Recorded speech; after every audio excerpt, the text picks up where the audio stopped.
the Jets' upcoming preseason game as well against the Giants. A lot of stuff to discuss there. So much to talk about. We're going to talk about Zach Wilson for sure. You know, a lot of people are down on him. A lot of people are down on him. He's had, some tough practices, tough scrimmage. We're trying to see what's going on here. How are you feeling about that? I want to hear about that as well. We're also going to talk about Denzel Mims. We're going to have a lot of really good discussion. If you want to call in, the number is 515-602-9639. Again, 515-602-9639. Call in. I take live callers. Just know that when you call in, please be patient. And also don't call in and cursing because I'll get you out of here real quick. You know what I'm saying? So salutes to everybody. Again, 515-602-9639. 515-602-9639. Call in. We taking live callers. We talking to everybody. We're discussing the Jets. We're discussing Zach Wilson. We're discussing the green and white scrimmage. We're discussing the upcoming Jets preseason games. We're covering it all. So if this is your first time watching me as well, my link tree is there. Please hit my link tree that has all of my content, all of my social media, all of that stuff. So we're going to get into it in just a second. Going to connect the show, and we're going to start talking, man. Got a lot to talk about. A lot of things that's been going on with the New York Jets. A lot of happening. So we're going to get all into it. So salutes to everybody that's watching me, no matter where you're watching me from. If you're watching me on a stream, no matter where you at, please give my stream a thumbs up. Please share the stream as well. It's always greatly appreciated when you folks do that. Love getting, discussions from new people. And again, I'm live. I take live callers. My number is again 515-602-9639. 515-602-9639. Call in. You know what I'm saying? So we're going to get to it. We're going to talk Jets today. Let me tell you. Salutes to everybody watching. Again, please like the stream. Please share the stream. You know what I'm saying? Because we're going to get into it. 1 second, folks. Let me make sure that people can see me here. Make sure that everything's going on. Oh, where are my manners? I hope everyone's having a good day. I hope everyone's having a good day and enjoying themselves as well, and feeling good. So hope everything's going well for everyone. Ooh, geez, Louise, where are my manners? So I hope everyone's having a good one and enjoying themselves. And again, 515-602-9639. 515-602-9639 is the number you can call in live. We're going to be talking Jets today. So 1 second, folks. I'm going to connect the show audio and we'll get right to it. Hold on a second, folks.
What's going on, folks? It's your boy Long Beach Joe, and let me tell you something. We are back at it again.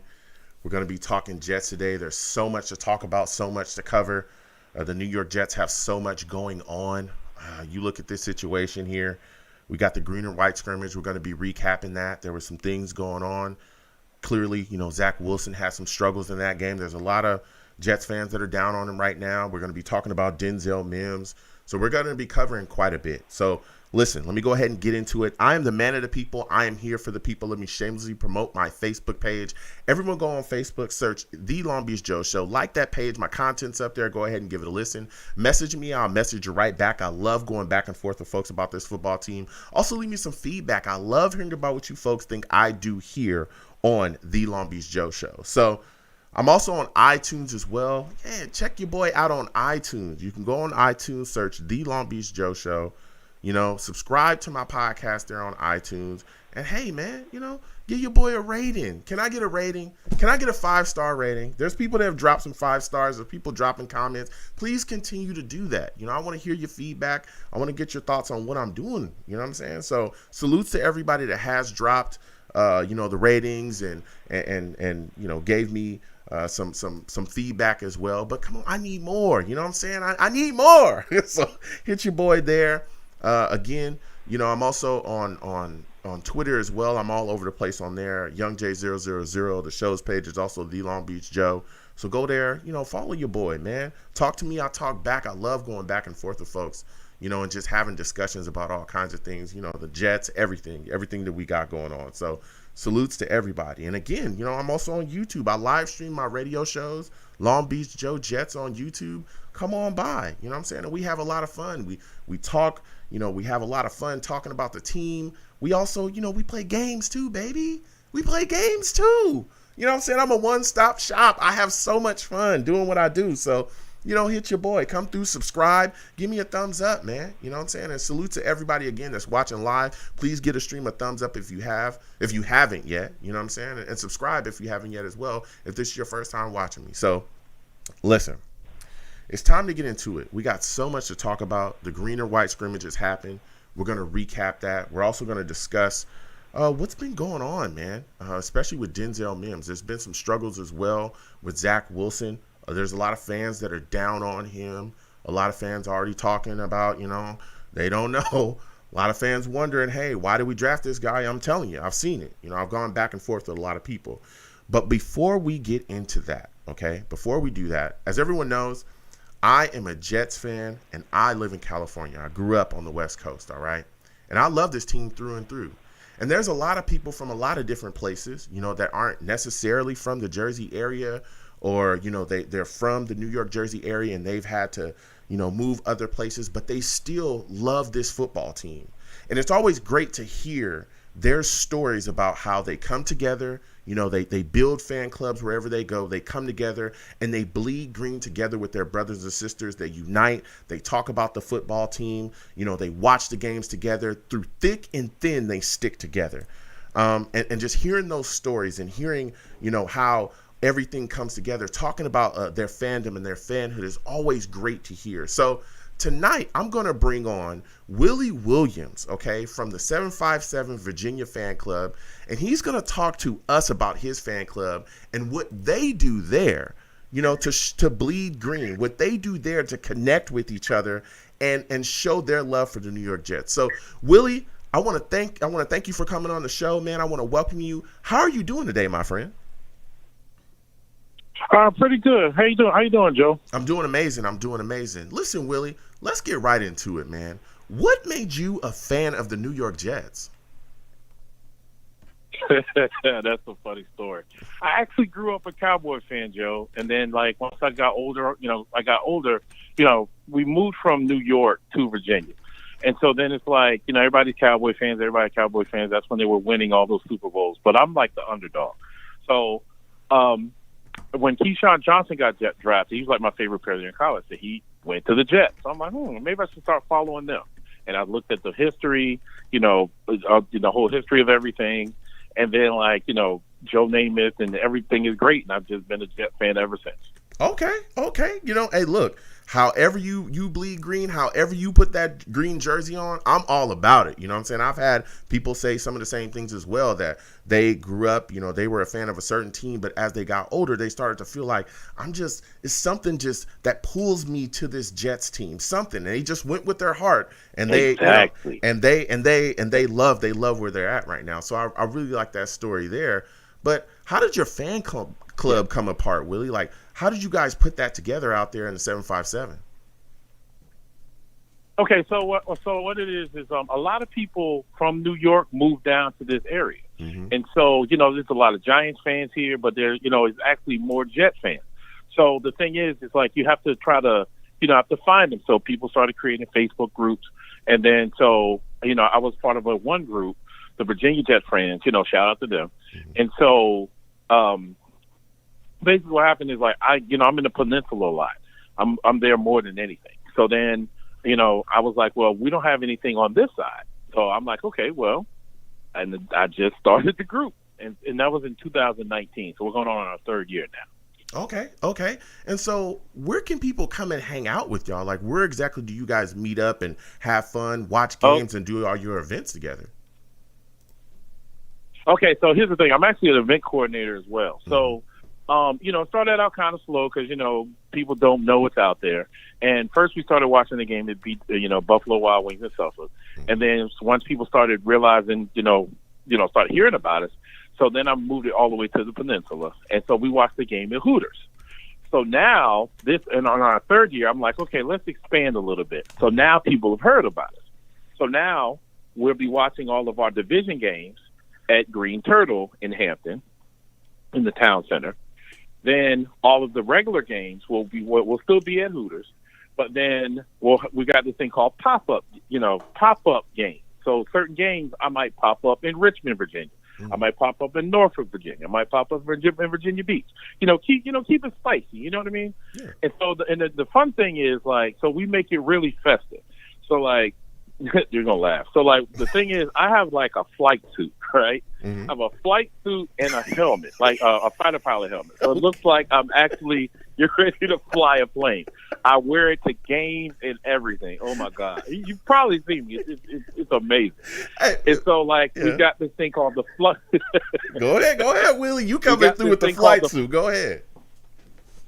Man, I got the flight suit, man. So we got this thing called a flyby. Every time the Jets score a touchdown, me and someone else will grab one of them helmets and fly around the bar, right? Do the air bump like the players do.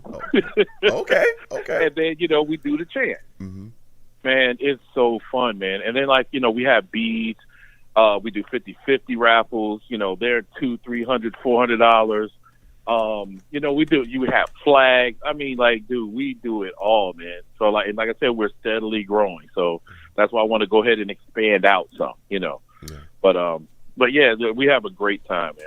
Yeah, dude, that sounds like so much fun. You you flying around out there with the flight suit, just having a blast. Man. But can you tell me, Willie, what is it like being a fan in Virginia? I know that there's a lot of Redskins fans there too. What is it like, man? Do they make fun of y'all? Because, a lot of places people look down on Jets fans. Do you get hassled by Redskins fans when you're out there with your green on and your flight suit? Joe, all the time. Oh. You're right. It's believe it or not, it's just as many Cowboy fans here as it is Redskin fans. Mm-hmm. Because a lot of people hate the Redskins, so they join the Cowboys. Mm-hmm. But the funny thing is, literally every day. So, like, I have my 757 Jet shirts. I'll wear a Jets hat every single day I leave the house. I wear my stuff, and I'm just going back and forth with people, and I love it. Mm-hmm. And it's like I don't back down. Like, wow, the Jets suck. I don't care. That's my team. I'm gonna ride with them until the wheels fall off. Yeah. And then it's like I always out junk talk them too. That's the funny part. I love it. Like, a lot of times they'll say something like, oh, well, you haven't been to the Super Bowl since what's such and such. I'm like, well, look. At least we have one. Like, where's your ring? And then they just shut up. Hey, look, like you said, one's better than none. You know what I'm saying? We trying our best, but we're trying to get back into that. And that's great that you brought that up. Trying to get back to that Super Bowl, trying to get back to being a contender, because that's extremely important. And that's why I wanted to talk to you just a little bit about the team, my friend, is when you look at this situation now, how are you feeling about the Jets going into this season?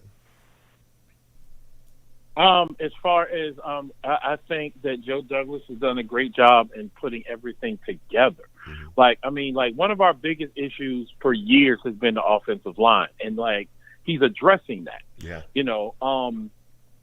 As far as Zach Wilson goes, I think he'll be fine. I mean, he's just coming in the game, but I think they saw something in him because usually when the Jets bring in a person, they don't bring in weapons around him. They've got weapons around him now. Yeah. You know what I mean? I feel like the offense is going to be really great. I mean, you got Elijah. We've got a running back committee. We've got tight ends. I mean, I think we're going to score a lot of points. I do. Yeah. I really do. I think he's going to struggle at first But I think after maybe the first couple of games, he'll get his legs underneath him, and then I think we'll be fine. Yeah. Defensive wise, I feel the same way. I mean, like, it's Robert Sala's defense, and then like I feel like the line is great, the linebackers are great, safety's great. I mean, I'm a little questionable at corner, but I mean, if we can get a pass rush, Joe, oh my God, it won't even matter. You know what I mean? Willie, let me tell you something. And I think we will. I think Quentin's going to really come out this year. I think it's his time now. Yeah, not just Lawson. Carl Lawson looks unblockable. You hear about all the reports. Carl Lawson. Oh man, oh my God. You hear about the reports about everything that he's doing. And he's giving Becton all kinds of problems. Yep. You know what I mean? Yeah. So, Yeah. So listen, Willie, it's been phenomenal. It's been phenomenal to speak with you, man. It really, really has. Before I let you go, can you please hit my audience again with all the information of how to contact you to, meet up with you folks in the 757 and the fan club and everything that you guys do, from where you guys are at to all of your social media platforms? Okay. All right. So again, we watched the game. We watched the game in multiple places. We watched it at Hooters in Hampton, 1801 West Mercury Boulevard. We also watched it at Green Turtle. I'm sorry, I don't have the address. But it's in the Peninsula Town Center. We have a website, www.757jetswithanS.com.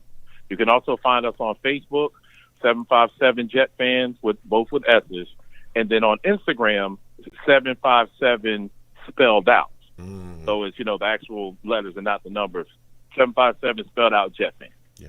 Listen, Willie, it's been phenomenal to speak with you, man. I want to thank you for coming on. You have yourself a good night, my friend. All right. You too. Thanks for having me, Joe. All right. You have a good one. Whew, Willie bringing the heat, man. Listen, they're doing a lot of beautiful things out there. The 757 Jets, Virginia Jets fan club, they really get together, have a blast, have a good time. And it's all about just enjoying themselves and bleeding green, man. That's really what it's about. So, again, salutes to Willie. Everyone, please get involved with that fan club any way that you can, especially if you're in that Virginia area. Because like I said earlier, it's all about, connecting with your Jets brothers and Jets sisters and doing whatever you can to, feel that camaraderie. I know what it's like, man. Listen, I'm on the West Coast. It's hard out here, okay? It's really hard out here for a Jets fan, all right? Listen. Here we go! Don't get me started, all right? I'm surrounded by Raiders fans, Niners fans, bandwagon Chargers fans. Here we go! Don't get, you know what I'm saying? Chargers fans, don't let me rip into you real quick, because there's a lot of bandwagon Chargers fans. That's all I'm going to say. All I'm going to say is that I've been to Chargers games before, and I see a lot of brand new jerseys. That's all I'm going to say. They brand new. You know what I'm saying? Here we go! Brand new. Like, you just got them from the store. So. You know what I mean? I'm just saying. So, salutes to Willie again, and now we're going to get into it. Salutes to everybody in the chat, all my savages in the chat. For those of you that don't know, I live stream while I do my live radio show, and I got some savages in the chat. I call them savages. Why? Because they don't care. They'll get after you, man. They're savage. Straight savages, man. They don't care about anything. Salutes to SG. Salutes to Frankie from Flatbush. It's good to see you in here as well. Salutes to Leon, and also salutes to King. Salutes to him as well, man. So salutes to y'all. I'll come to y'all. We're going to get into the topics now. Salutes to everybody that's calling in. The lines are hot. We're going to get to everybody. Please be patient, folks. We're going to talk to everybody tonight about everything that we got going on. Before we get to the callers, though, I just want to cover a couple things. I want to talk about Zach Wilson. Just really quickly before we get to the callers. Listen, I understand that people are frustrated with Zach Wilson. He had a rough go at the green and white scrimmage. We all know he was 11 for 24. He had some drives. I think it was about 7 drives that only amounted to like 3 points. He had 4 punts and he threw 2 interceptions. There was a lot of drops from the wide receivers as well, so that kind of attributed to the offense not really, being as far along or playing as well as we all would hope. But guess what? I look at the situation like this. This is an offense that's just being installed, right? It's a lot of moving parts, a lot of new things going on. So generally, when you have, new coaching staffs, new offenses come in, generally those offenses usually take a little bit longer to get going, to get acclimated to things than the defense does. But when you look at the situation with Zach Wilson, he's a rookie quarterback, okay? And I understand that some Jets fans, and that's why I preach to not have, some crazy expectations for this young kid right off the bat, was because, hey, rookie quarterbacks struggle. That's just what happens. They're going to look inconsistent at times. They're going to have throws that are all over the place. There's going to be frustration with his play. He's going to be very up and down. You can see across the league that a lot of rookies have struggled with the same things. And again, this is just a defense that is going out there. They're not necessarily game planning for Zach Wilson. They're going out there. They're playing a lot of vanilla coverages. They're just attacking right now. Wait until we go up against some of these teams that we have coming up this season that are literally going to be watching hours of tape on him. Hell, we got the Patriots in the division. Belichick is known for giving rookie quarterbacks, the business. So we've got to be prepared for him to struggle at times. I don't think turning your back on Zach Wilson at this point, because he's going through some struggles, mainly rookie struggles, is the right thing to do. Let's wait a second and let's let this kid find his way. Let's let this kid kind of pan things out. So I wanted to say that before we got to the callers, and we're going to get to everybody. So again, 515-602-9639, 515-602-9639. Call in. We're going to get to everybody. Please be patient. And when you come on the show, please, don't curse, because I'll get you out of here fast. I'm talking fast. Faster than we got Adam Gase out of here. Oh, man. Oh, let me tell you, you want to talk about a bad offense? That guy's offense was trash from the jump. It didn't matter how much coaching he did. First year, second year, it did not matter. It was horrific. I'm so glad that we moved on from him and have a better coaching staff. So again, 515-602-9639, 515-602-9639. Call in. We are talking Jets. And again, please be patient because the lines are hot and we're going to get to everybody. So first, I'm going to my guy, Michael, man. Michael, salutes to you. I want to thank you for calling in tonight. Michael, give me your thoughts about this situation with Zach Wilson. There's a lot of people right now that are, upset. They're frustrated with him. There's some Jets fans that are ready to turn their backs on him. What are your thoughts about his struggles, man, so far? Well, how you doing today, Joe? I'm all right. How about you, my friend? All right? Yeah, I'm all right. I'm doing good, man. This is the third time I called you. I'm the BYU fan from Utah. Yeah. Zach Wilson fan, and I told you back, that I thought the Jets would mess it up, but I think he's fine. I think he'll do a good job. One thing I think that people need to realize is he wears a band on his wrist that says "Prove them wrong." Mm-hmm. He's done that since he was a freshman in college, because he just always was underestimated. You hear all these pundits say, Trevor this and Trey that, and Justin this, how great they're doing in rookie camp. I watched a little bit of that Green and White on Green Bean's podcast. It was kind of a love fest, and it was fun. But a couple of throws, guys didn't tap down out of bounds, a lot of drop balls. Could have, once again, it's got to be a rhythm and build confidence. Mm-hmm. So once again, he's been playing for what, 11 days? Yeah. As a pro? Mm-hmm. 11 days. So, how many people do any job? When you 11 days into your job as a radio announcer, how great were you? Yeah. How many years have you been doing this to prove your stuff, right? Yeah. You got to give the guy a chance, man. Yeah. You talk about iron sharpens iron. Mekhi Beckley, he's getting his ass beat almost every play. Lawson's in there, right? Yeah. So what does that tell you? He's supposed to have been an All-Pro. He's been an All-Pro last year. Mm-hmm. I know nothing about the Jets. I've been watching.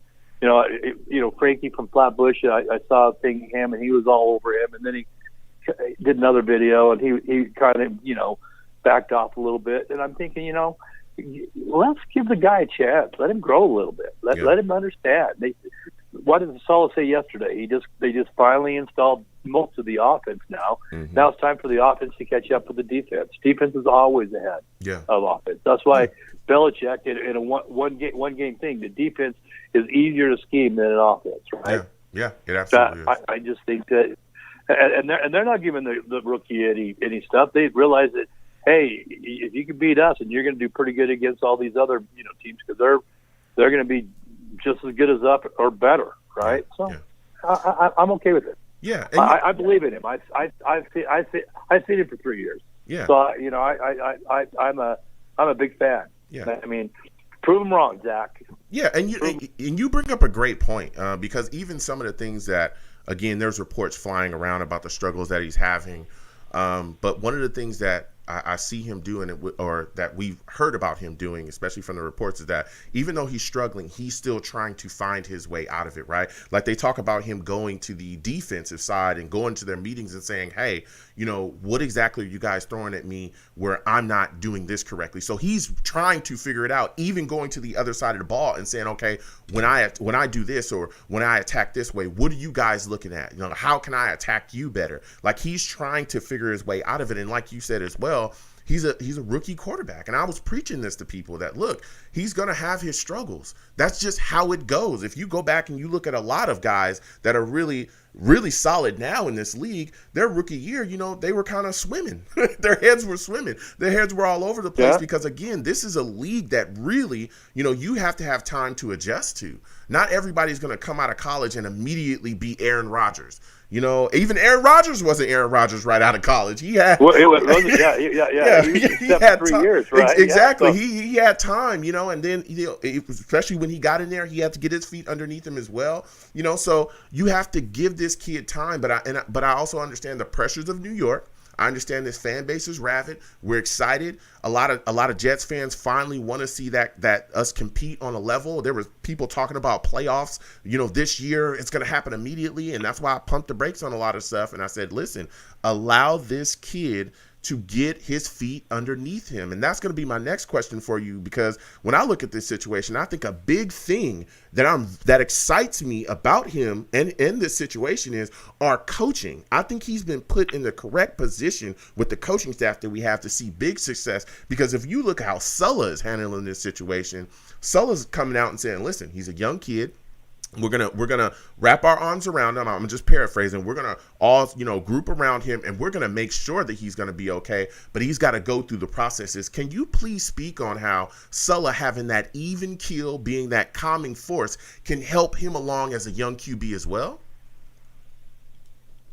I think Sulla's awesome. Mm-hmm. Everything I've heard about him, he's awesome. I love. I think it was C.J. Mosley that. When he got the pick running off the field, he went up to Zach and said, "Hey, we got your back, dude. Yeah. You're all right. You're all right. We got your back." Mm-hmm. It's a team sport. One person cannot win or lose. Yeah, he can make it difficult, but it's 22 guys out there. It's the 53-man roster. They all have to contribute, mm-hmm. and he just one piece, an important piece, but he's not the only piece. So it's. They got to catch the ball. They got to make the right moves. They got to touch. The line's got to block. He's got to have time, and he's going to learn. He's a smart kid, and he'll figure it out. Yeah. I mean, just give him a little bit of time. Yeah. I'm excited to see how they do against. I think the Giants this weekend, right? Yeah. We play the Giants. Their prescription.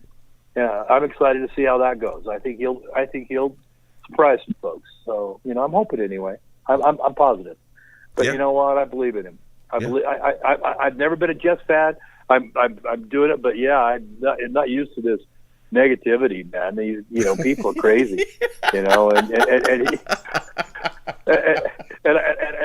like talking to you. I like listening to Green Bean. There's a Jets talk or whatever at 24/7. I like listening to those guys. Because they all get it, right? They're saying, hey, give the kid a chance. Yeah. I mean, my gosh. He's learning his job. I mean, listen, Michael. I was a professional. Let me tell you something. You ain't seen that.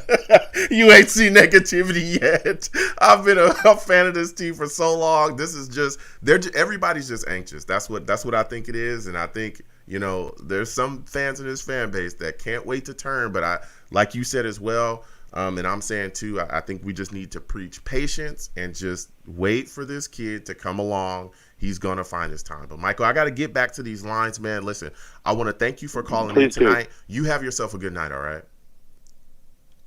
Same to you, sir. Thank you. Have a good one. Listen, Listen, 515-602-9639, 515-602-9639. Call in. We are taking all callers. Please be patient when you call in. You know, we got the lines, they're kind of hot, but we're going to get to everybody tonight, so we're going to keep going. Salute to all the folks in the chat. Salute to my savages. I truly respect y'all. If you'd like to donate, also the super chat is there. Hit the super chat. If you don't want to hit the super chat and you want to hit my Cash App, it's at the bottom of the page. You can, whatever you give, it's greatly appreciated. So, and also please give the stream a thumbs up if you haven't already, and also subscribe. If, you know, some people, this is their first time seeing me. Greatly appreciate y'all watching. Please subscribe and turn on your notifications so when I post content, you folks will be in the know. So we're gonna keep getting to these lines. We're gonna go to my guy Maxwell next. Maxwell, I'm coming directly to you. Maxwell, we got quite a bit to talk about tonight. Listen, Maxwell, give me your thoughts about how some fans are kind of turning on Zach Wilson right now because of his struggles in the green and white scrimmage. And also, in practices, especially in practice today. What are your thoughts about it? Like, people are like that. I kind of understand why, but he's like, because everyone because they watch like Fields and like his practices were perfect, or they watched Trey Lance's or Trevor Lawrence's, and there was no mistakes. But I think it's just dumb why the Jets because it's only a scrimmage. Like, he played bad, but it was a scrimmage. Imagine like a rookie quarterback is up and down. Patrick Mahomes is not like this perfect superhero. He made mistakes in the rookie training camp. He always wanted to become better. Like, everyone's saying, Zach Wilson's like the next Patrick Mahomes. They should like do it. I was at the green and white scrimmage on Saturday. I was live. Even though he played terrible, he made some nice throws. And what I like about the Jets now is that they have a really good running back in Carter, which is one of my fantasy football sleepers at running back. I'm drafting him probably in 4th round in my draft. I think he's going to be a really good running back for the Salah offense. Yeah, listen. And I think that the fans are overreacting to Zach Wilson. I believe they are too. Did perfect. Yeah, I believe they are too. I believe some fans, I think, are overreacting. And again, we could talk about the practices, but there were we heard practices about Trevor Lawrence where he threw some interceptions too, where he wasn't as clean as everybody would like him to be, but he's going to be able to work out through those things. I think when you look at this situation with Zach, he's a young quarterback. He's a rookie quarterback. He's going to have these struggles. Inconsistency is a big sign of youth, particularly in any sport that you play, but especially when you look at the NFL, you're going to see young quarterbacks struggle at times because guess what? That's what happens. You're going out there, you're playing in a professional environment where guys know every single thing about you, okay? That opposing defense knows all of your ticks. They know all of your idiosyncrasies. They know how you look when you're going to throw a certain way. They know everything. They know your calls. They know everything, and you have to be prepared to still go out there and be able to make a play and adjust to what's going on out there. So I just think that we need to give him time. He's going to figure things out. He's got the coaching. We've got things going on. But one of the things that you talked about, man, that I'm extremely excited about as well is that running back situation, and especially with the competition that we have continuously going on here. When you look at it, you talked about Michael Carter, but I'm hearing a lot of great things about Michael Pirine. This guy is hitting people. He's running people over. What are your thoughts about this running back situation, and what do you expect to see in the upcoming preseason game? Like, who do you expect to see really get some major snaps? I think Michael Carter can be a major third, 3 down back, and I think he's going to be the starting running back this season. I get Pirine and Josh Adams and like the other running backs kind of stuff. I think it's only Coleman and Michael Carter, but I think Michael Carter is going to be the 3 down back. I think most people are going to draft him in fantasy, and the reason is because in fantasy football, most people want the 3 down back. They want minimal committees. As I say, like, I watched this guy, Fantasy Football Counselor. He's recommending Michael Carter, Javonte Williams. They could be like 2 sleepers in fantasy. And I think that Michael Carter is going to be the starter. I think he's going to have like 6 touchdowns, and I think Pirine's going to have 2, Josh Adams is going to have like 3, and then Kevin Coleman's going to have like 4 touchdowns. And I think Michael Carter is going to have like, I think, 1,000 yards first time since. When was the last time Jets had like 1,000-yard rush there?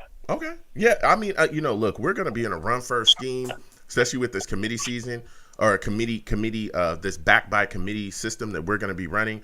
I mean, maybe he will. Maybe he does have 1,000 yards. But I'll tell you what, I think a lot of people are sleeping on P. Ryan. I know that there's a lot of people that talked about coming into this offseason that he was the guy that was going to get cut, that he was the guy that was going to be out the door, and he's putting up a fight, man, because every time you hear anything from camp, you hear that this guy is putting his head down and running with power. You know what I'm saying? So my final question before I let you go, Maxwell, is what is your thought about Carl Lawson, man? This dude seems like he is completely unblockable. How are you feeling and about hearing about all the battles that he's having with Becton? I think Carl Lawson's going to be a really good edge rusher. We haven't had a good edge rusher since 2005, when I was born. So I think Carl Lawson's going to be a really good edge rusher. I think it's going to go about 8-9 sacks on the year. He's going to have about 120 tackles. I think he's a really good edge rusher, and we haven't had that in a long time. Mm-hmm. If we actually have a really good secondary, and watch out, if the secondary improves and the defensive line improves, I think we can make the playoffs this year. But I think we're going 7-10, and then we make playoffs in 2022.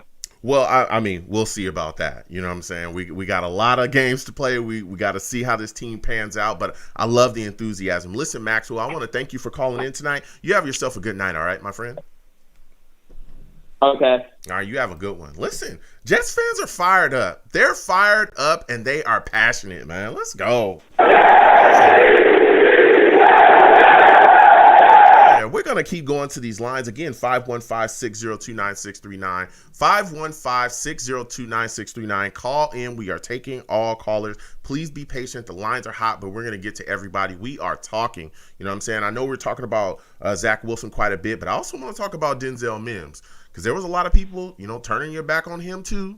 A lot of people saying that he was on the bubble. I've heard that he's on the bubble. I hear that, some people was thinking that he might be a guy that the Jets would be looking to move. And I don't think that that's true. I just think that there's a rotation, okay? And, he was still working himself within the rotation. I think also a lot of people, report came out that, hey, he had food poisoning, dude. And so he lost quite a bit of weight due to that food poisoning. That's why the offseason program wasn't as necessarily as seamless and as smooth for him as everybody thought it could be. So there's a lot of things coming out about that too, and I want to hear people's thoughts on that. So again, we're going to keep getting to these lines. 515-602-9639. 515-602-9639. Call in. We are taking callers. So listen, 845-845. I'm coming directly to you. 845 salutes. I want to thank you for calling in. Yo, give me your thoughts about this situation with Denzel Mims. There's a lot of people saying that he's on the bubble. Are you a Jets fan that believes that? Hey, Joe. What's up, man? Yo. Nice to hear from you, man. And thanks for having me on the show. So, with Denzel Mims, man, people first and foremost got to understand that this is a really good problem to have. Having depth on the wide receiver where a guy who we thought could be number one last year, one of our high draft picks, second rounder, is now lower on a depth chart. First and foremost, let's be happy about that. We're Jets fans. Our wide receiver core has been decimated for years, and now we got a real roster. Now, as for him being on the bubble, I think people need to chill out because this is just training camp. It's a new regime, and they're testing out all the people in the right spots so they can get down to the 52-man roster and know who's best for their depth chart. Yep. So I wouldn't read too much into the tea leaves. I think Jets fans kind of are super over analyzing everything going on in training camp this season, and I get it, rightfully so, because we're anxious. We want to see our team do well this year, and I get it. Yeah. But good Lord, man, the past couple of weeks has been every little piece of news that comes out, people want to flip the hell out. I'm like, what's going on? So, yep. I mean, with Denzel Mims, I don't see him going nowhere. At the worst, I see maybe next year he could be traded, or next year we might trade somebody on a wide receiver team or pick up somebody in free agency and trade somebody else. But right now, I feel like he's going to be on the roster. He might be second on the depth chart, or he might be third. Who knows? But right now, I think that's a really good problem to have. And I think that right now, from what I'm hearing from a lot of the interviews, is that every player seems to be like, hey, I'm going to play my role. Yeah. Whatever role they give me, I'm going to play it. So I know Denzel Mims, unfortunately, didn't get a chance to really shine in the last year's offense. But, this year, he'll get his touches, and I'm sure he'll get in the mix.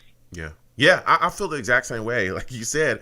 And what really confused me, right? And again, like I was telling Michael, I've been a Jets fan, my whole life, so I know how this works, right? Very kind of up and down fan base, right? But I remember, what was it, like maybe a month ago or 2 months ago, people were saying that he was going to be a breakout wide receiver for the New York Jets. He was going to have over 1,000 yards. He was going to be the guy that was really going to show up and show out, right, for us. And it went from that, and then the next month he was a bust, and we're gonna get rid of him, and he's gone. It was like, wait, what just happened? Like, what just happened, man? Like, what just happened? And to be honest, I do think he could be 1,000-yard rush. I mean, a wide receiver. I do. I'm not sure if he can be that this year or next year, but I think eventually he's a guy with the talent to do that. Mm-hmm. I do believe that. But the quick turnaround, just from a little bit of information, they just overread into it. You got to understand, this is just training camp, guys. Mm-hmm. Practice. We're talking practice right now. Yeah. And what this is for coaches to know who they're going to go with, and when you have a new regime especially, they got to work everybody out in different levels of, the offense, maybe work with some people with the second round team. Like Elijah Moore obviously has been getting a lot of buzz. He looks like a stud. But they'll work him with the second round team too, just to see how he works with them and move him around just to see what's going on, with these guys and give them different looks, So that's how it works, and people just overreact, and I get the fan base, and the Jets fan base is just very, very passionate. But I think that we just take it too far, and we got to just ease up, and that causes more friction and more distraction than necessary, honestly. Yeah. You're speaking facts. Now, I want to go to the quarterback situation with you. How concerned are you that these struggles that Zach Wilson is having will continue into this upcoming preseason game that we have? What are your expectations of him going into this game? It's a preseason game. They're probably going to play, from what Sulla has said so far. Again, this is just as of right now. They're probably going to give him about a quarter, right? So what exactly do you want to see out of Zach Wilson in this quarter, in the first game, in the first preseason game? What do you want to see out of him to really instill confidence within you about him? Man, don't get me started on Zach Wilson, man. Again, a lot of people are overreacting. People are talking about struggles, man. The guy hasn't played a snap yet. Come on, relax. I'm talking about struggles. Like, people are talking about, oh my God, he's a bust. Like, really? Like, it just blows my mind. Now, if you were really a Jets fan, how could you not give your starting quarterback a chance? I know people want to talk about, we should draft this guy, that guy. Guess what? We didn't. Get over it. Like, we didn't draft anybody else but Zach Wilson. So let's give this kid the chance to improve and give him the time.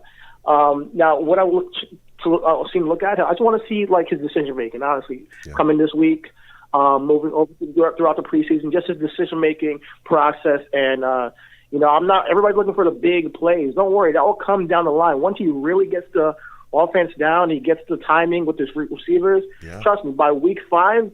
We're going to see some big plays, but he's a rookie. Give the guy a couple games in the actual NFL before you write this guy off and say, oh, man, he's struggling. Like what? He threw, a couple of picks in practice?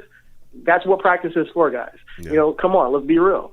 So what I want to see personally is just see him make some good reads, good passes, and to me, honestly, everything that's been going on in practice for me is giving me a lot of faith in our defense. Really, that's what I've been taking from it, because we have a defensive-minded head coach. If our defense struggled, I would be a little bit concerned.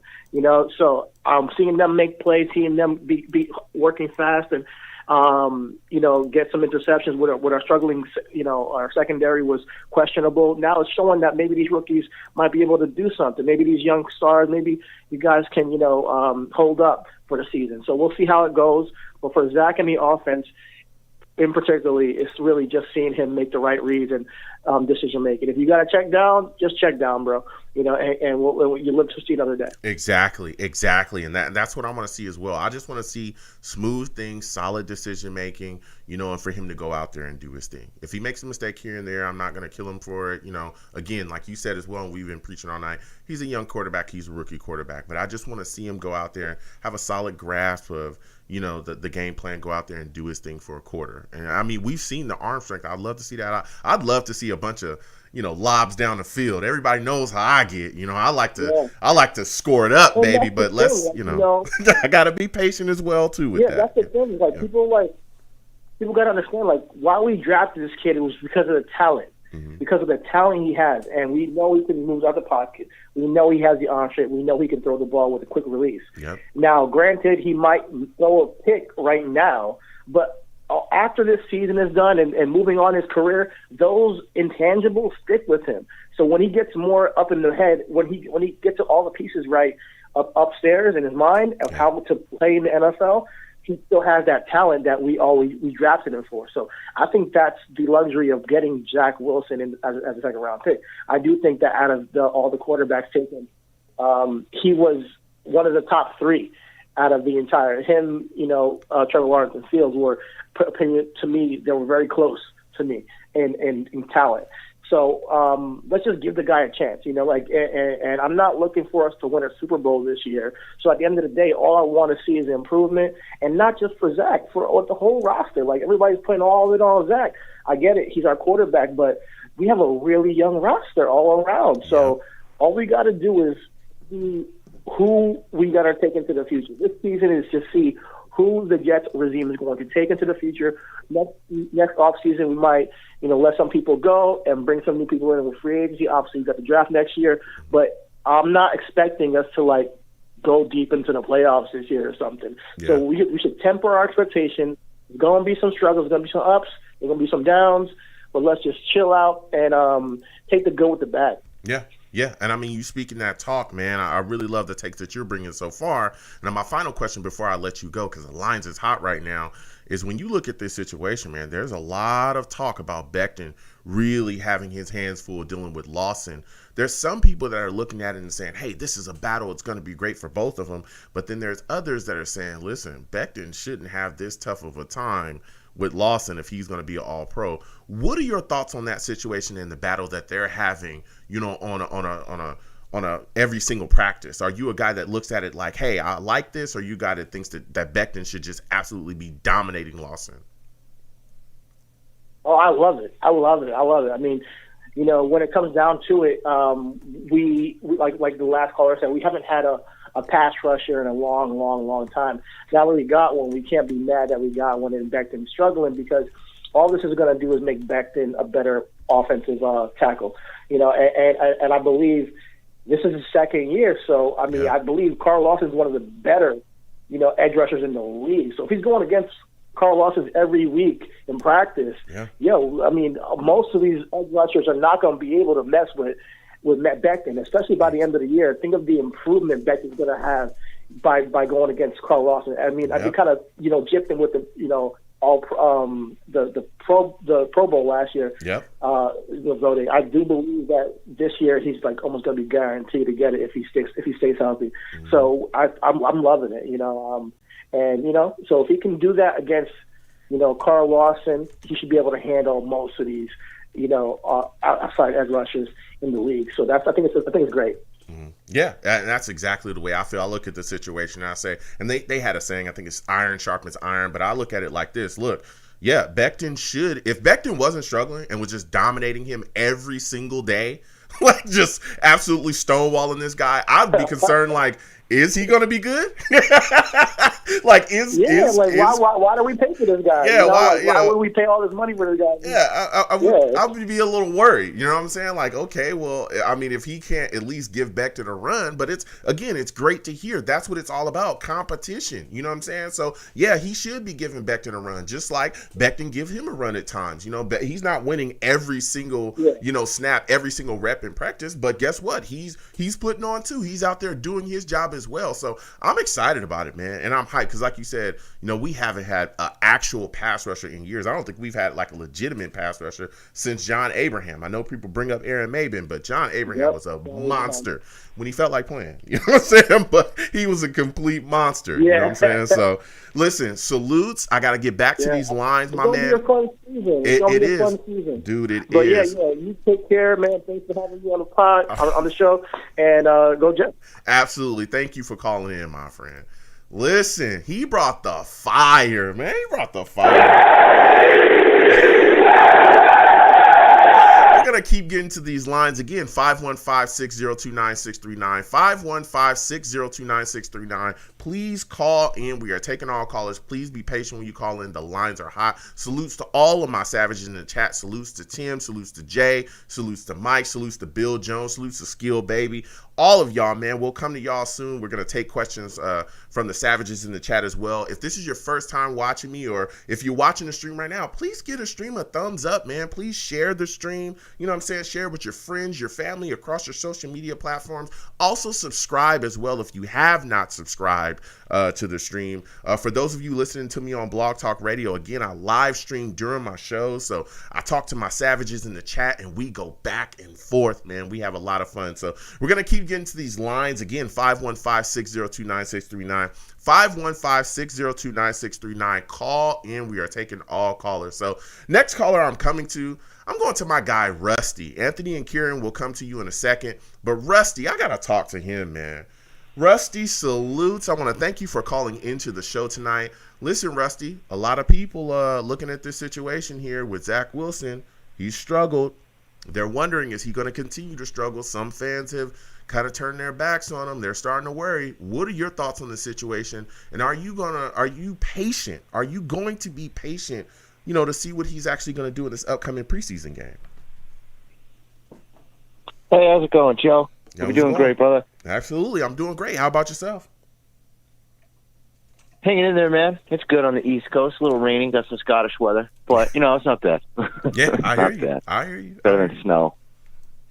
So what are your thoughts about the situation with Zach Wilson, man? Are you a fan that's pulling your hair out as well, looking at the situation where he's struggling right now? No, I love Zach Wall Street Wilson. I mean, if he's going to be money, it's a good thing that he's going through this. If he was, like you guys were saying before, flying through it, that would be a problem, And he's not. He's taking his lumps and his bruises. Everybody wants to compare him to Mahomes. Mahomes didn't even start until week 16, the last game basically of their season, and he had Smith there sitting there, Alex Smith helping him out with it. Yeah, they can't all be Ben Roethlisbergers, and then you go to the guy who just got inducted into the Hall of Fame, and Peyton Manning. Yeah. He got destroyed his rookie year. That's a fact. Then that was when he was still in our division. He went, I think it was 3-13, or maybe won one game. I can't even remember, but I know it was brutal. Yeah. And then it was turning wheels off next year, and he turned into Peyton. So yeah. I'm cool with it. And Zach's got this weird, it looks like a raptor claw when he finishes on his throw. So once he gets that down pat in the NFL, he'll be able to put those little precise touches and whatever what he's used to doing. He's just got to catch up to the speed of it. Mm-hmm. College was a little bit slower. This is faster. So once he gets that hold of that, and guys are going to bait him and stuff like that. He puts that puzzle piece together. He eats that elephant one piece at a time. He'll finish that elephant, and he'll be good. I'm confident in that. Yeah, that's the same way I feel. We've talked about it all night. It's just about allowing him, to get his feet underneath him as a young quarterback. Again, he struggled in the green and white scrimmage. We all know that. He struggled in the in the practice today. But guess what? He's got an upcoming preseason game. Allow this kid to get his feet underneath him. Allow him time. He's going to struggle during the season. Everybody, we saw that. We've seen it out of every rookie quarterback, especially if they haven't had the time to really sit on that bench and learn behind somebody. Guess what? When they start their rookie seasons, they struggle. That's what happens, okay? You brought up, and I know people bring up Peyton Manning. Veterans, too. At least he's not running laps like Sam. Yeah. Well, I don't want to take shots. I don't want to take shots. I'm sorry, Joe. I see a wide open jam. I see Rusty. I see Rusty doing his thing. I see Rusty. I see him.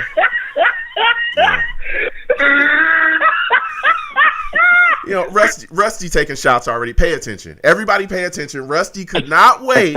He couldn't wait to take a shot at Sam. I'm not taking a shot there. But what I am saying is this, that you look around this league, guys. Hey, Zach's my quarterback, man. You look at this situation. Quarterbacks struggle, especially when they start their rookie years. That's just what happens. When we had Sam, he struggled, but he also showed us flashes before we destroyed him with Adam Gase and a lack of a roster and a horrific general manager at the time before Joe Douglas. So you look at this situation situation here. I think, again, I think what we've surrounded Zach with is really going to help him come out of this situation, really going to help him going forward. And that's going to be my next question for you, because we talk about all these roster spots, and again, cuts are going to be coming up. I believe the first one is going to be on the 17th, right? So you got that preseason game. Then they're going to figure out what's going on here. We just made a signing. We just got a guy in Josh Johnson, a veteran backup quarterback that's coming in. We talk about this backup position. How much do you think a guy like Josh Johnson, a veteran backup, can really help Zach Wilson out there on the field, understanding the game and understanding what he needs to do? Well, I like him too. A lot of people haven't heard about him. I think he's like 36. He's a good dude. Yeah. He's been traveling around, but he's been traveling around in the Shanahan defense, in the Shanahan offense. He was there, staying in Washington. He's a good fly on the wall to have, so to speak. And he could put those little information into Zach, things that he wouldn't see. Little wrinkles. Like, the dude might not be a starter in the NFL. But, you can't deny he made it to the NFL. He'd kill any of us on the street. But he knows,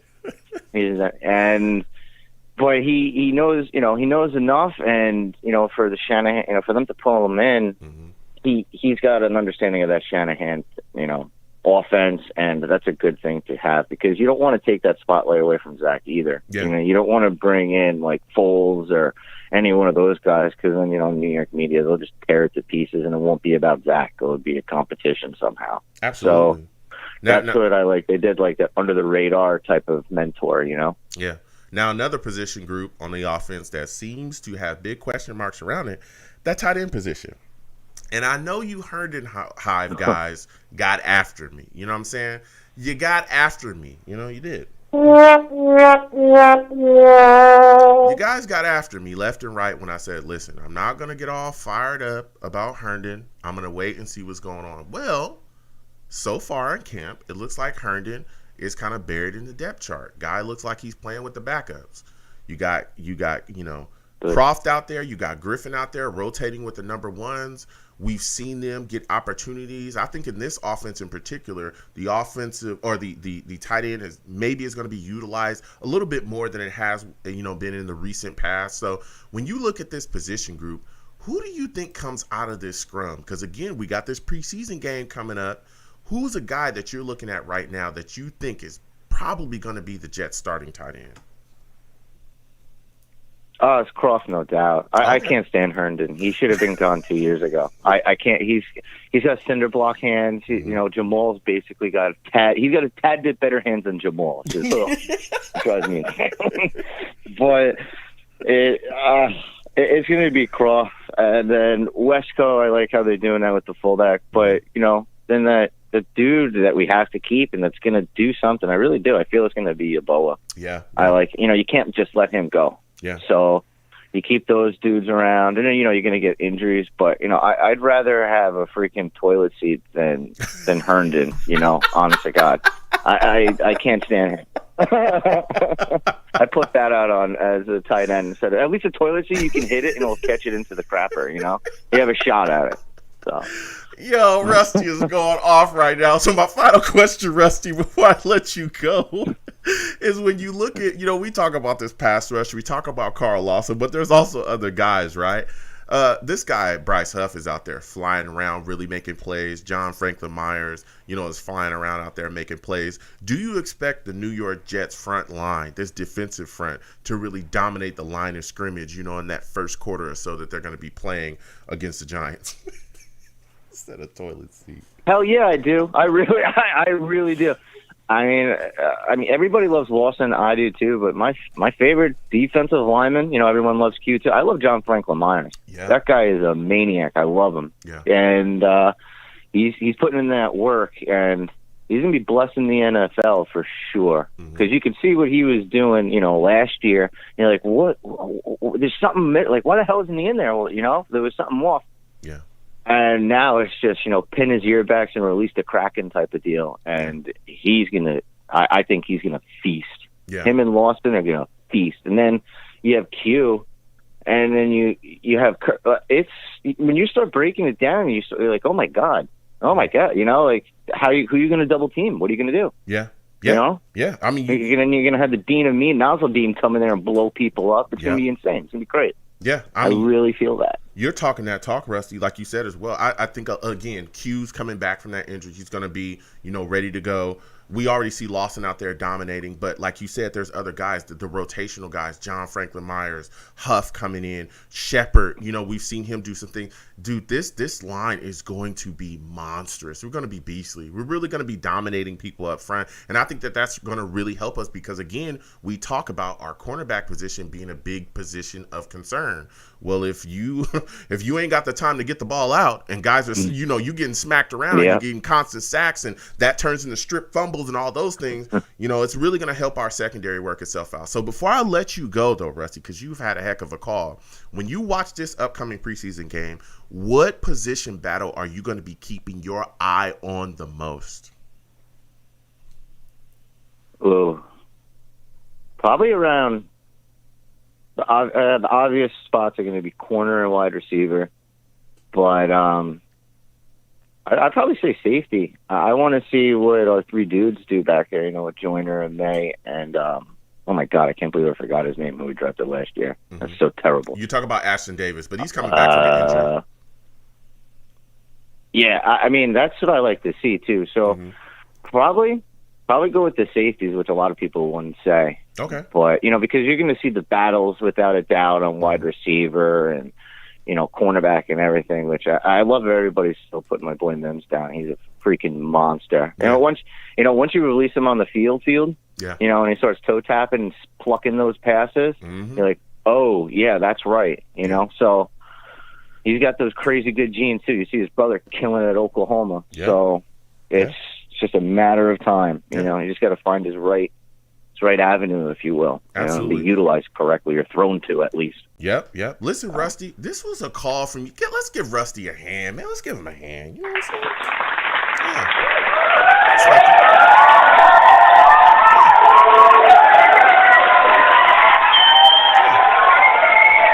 let's give Rusty a hand, man. This was quite a call from you. Listen, Rusty, I got to get back to these lines, my man. I want you to have yourself a good night and have yourself a good one, my friend.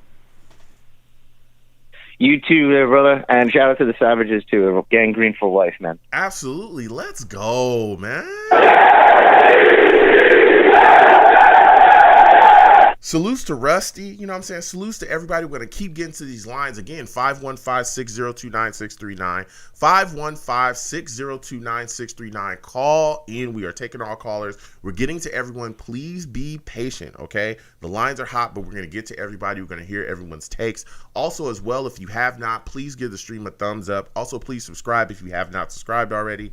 And please turn on your notifications as well. The super chat is there if you'd like to donate. Whatever you give is greatly appreciated. If you don't want to hit the super chat, but you want to hit my Cash App, go ahead. Anything that you give to the show is greatly appreciated. So we're going to keep things rolling. Again, 515-602-9639. 515-602-9639 is the number. Please call in. You know what I'm saying? Before I get back to the callers, though, I also want to speak on this as well. We're talking about a lot of things tonight. We talked about pass rushers. We talked about Zach Wilson. We talked about the battle, at wide receiver, all these position groups, corner. But we also need to talk about the special teams, too. There's a battle going on there as well at kicker. We all know Ficken. We got rid of him. You got Amendola. You got Nagar. He's here. Let me tell you something. One of these guys have got to pan out. We've got to figure out who's got what. And, in drills, we've seen Amendola was 4 for 4. And then today, in practice, they were both 4 for 4. Everything's looking good. So there's a battle going on there. There's also a battle at the kick return position as well, too, seeing who's going to stick there. Ballantyne made some solid moves as well in the green and white game. That might be something that actually sticks him into the roster. If he can come here and be a solid returner, that's going to mean big things for the New York Jets. That'll pay dividends. Again, when you look at what we had with a guy like Roberts, anybody remember him? He was a very solid, returner for us. let me tell you, that does nothing but bode well for your offense, okay? Because if you give your offense very good field position, it allows them to really turn up. It opens up the options of play calling. It helps them, really go on. If you're starting from your 50, or if you're starting from your 40, it really helps you get going, man, especially with a young rookie quarterback. Less yards that he has to make up, and he can really get going and put plays together and put points together. So that's going to be really big as well. So we'll be talking about that tonight too. Again, 515-602-9639, 515-602-9639. Call in. We are taking all callers. Next, I'm going to go to my guy, Steve. Kieran and Anthony will come to you in a second, but I got to go to my guy, Steve, man. My guy, Steve, has been on the line. We all know Steve brings the heat. Salute to you, Steve. I want to thank you for calling in tonight. Steve, give me your thoughts about this situation with Zach Wilson, man, because I got to ask you, there's a lot of fans that have kind of started to turn their backs on him since that green and white game. Are you frustrated, and are you turning your back on him because of the struggles that he's had so far? Well, first off, Joe, it's always great to hear from you, man. It's always great to talk Jets with you. So, anyway, Joe, so here was my thought. Since you're bringing up the green and white scrimmage, I happened to be there last Saturday night. So I'm going to give you my thoughts about it. So you ready? I'm ready. Let's go. All right. So here was the thing. First off, before I talk about the green and white practice, it was just so phenomenal, Joe, to get back into MetLife Stadium for the first time since the last home game back in 2019 against Pittsburgh. Let me tell you something, Joe. It was a great turnaround. 20,000, close to 20,000 fans went to that event on Saturday, Joe. It was phenomenal. But now let's go to the practice, okay? So here was my thought. Listen, Zach Wilson is going to have his ups and downs, and unfortunately, on Saturday he had his downs. Now listen, I'm not going to turn the tables on Zach just yet, okay? Because listen, the kid is a rookie, and he is going to learn. He even admitted it after the practice on that Saturday, that he needed to do things that needed to get better. Let me tell you something. There were at times, Joe, when he threw good passes. There was at one point in the practice where Tyler Kroft dropped a pass that he should have had. Yep. There was Trayvon Wesco, there was a pass he threw that Wesco should have had. The thing is, I was screaming out from my seat, catch the ball. You have to catch the ball. Catch the ball. That's something you can't blame your quarterback for. Now, listen. The interceptions that he threw. The first interception, Joe, was his fault, okay? He threw it right into the hands of Guidry, okay? Listen, it was a bad pass, but he was able to bounce back and bring the Jets down the field for a field goal. Then what happened was on his second interception that he threw, it wasn't his fault at all. What happened was on that play, LaMarcus Joyner popped Jamison Crowder, and C.J. Mosley made a diving interception. Yeah. Listen, here was the thing. Zach Wilson did not have the best of practice at the green and white scrimmage, and I'm going to say that right now. But listen, he is a rookie. He is going to learn. And the thing is, okay, then throughout Twitter, there was a thing where a Bills fan said, you know what, I am so happy you guys passed on Justin Fields. Zach Wilson is going to be a bust. I'm seeing all of this stuff on Twitter, and it's crazy, Joe. It's crazy. And the thing is, from Jets fans, then they were all even saying, oh, we need to bring Sam back. Listen, Sam is gone. We need to move on. And then the other thing is, some of them are even saying, oh, maybe Mike White or James Morgan should be the quarterback. I'm like, oh, are you kidding me right now? No. The thing is, Joe, it's just Jets fans are so freaking crazy. Listen, I understand it's been 10 years since we haven't made the playoffs. I understand it's been 50-plus years since we haven't won a Super Bowl. But you got to give Zach Wilson a chance. You got to give the kid a chance. Yeah. I mean, listen, we're going to see him in his first debut against another team this Saturday night against the Giants in the preseason. Yeah. So, Joe, talk to me. What are your thoughts? Talk to me, man. Let's go. You burning the house down right now. You're really bringing it. You know what I'm saying? I'm right there with you. I look at the situation and I say to myself, hey, he's a young quarterback. He's made mistakes, but I don't think anybody should just be turning their backs on him. It's a scrimmage. Let's allow him to get his feet underneath himself. He's gonna struggle. He's a rookie quarterback. That's what they do. They look horrible at times where you're like, what is going on? And then there's times of brilliance, flashes of brilliance, but you continue to build upon that. And that's why I'm so excited, is because I feel like we have the proper coaching staff for this, right? We have a coaching staff that I feel is equipped to be able to deal with grooming and maturing a young quarterback. Because in the past, I don't think we had that. And that's what I want to go to next with you, Steve, is when you look at some of the positive reinforcements, some of the words, because you were there at the green and white scrimmage as well. Even when you look at some of the things, for me, the calming force of Sulla, right, has shined through, bro. Like, he's constantly talking about how, hey, listen, this is a kid that's going to struggle. Yeah, he struggled at times, but we still have faith in him. We're going to continue to have his back. We're going to figure things out. We're going to work together. He's even addressed other players as well that had, great nights, that have had great practice, and said, hey, listen, yeah, you're playing great, but there's always something you can work on, always something you can get better at. Can you please talk to me about how you feel about Sulla's leadership, the leadership that he's displaying on a weekly basis, on a day-to-day basis with this football team, man? No, let me tell you something, Joe. The way how Robert Saleh has brought this team together, Joe, is absolutely incredible. After from the years, the last 2 years, when we went through that garbage coach of Adam Gase, this is such a huge difference, Joe. Yeah. And let me tell you something, Joe. The defense, even though despite the fact that I'm still a little bit worried about the corner position on the defense, this defense looks absolutely phenomenal. Yeah. This defense looks 100 times better than it was when we had it under Greg Williams the last couple of years, because we finally have a legit pass rusher in Carl Lawson. I saw Carl Lawson up close, Joe. He's a freaking animal. I'm telling you right now, he is an animal out on the field. Mosley even looks great. I even love the duo of LaMarcus Joyner teaming up with Marcus May this year.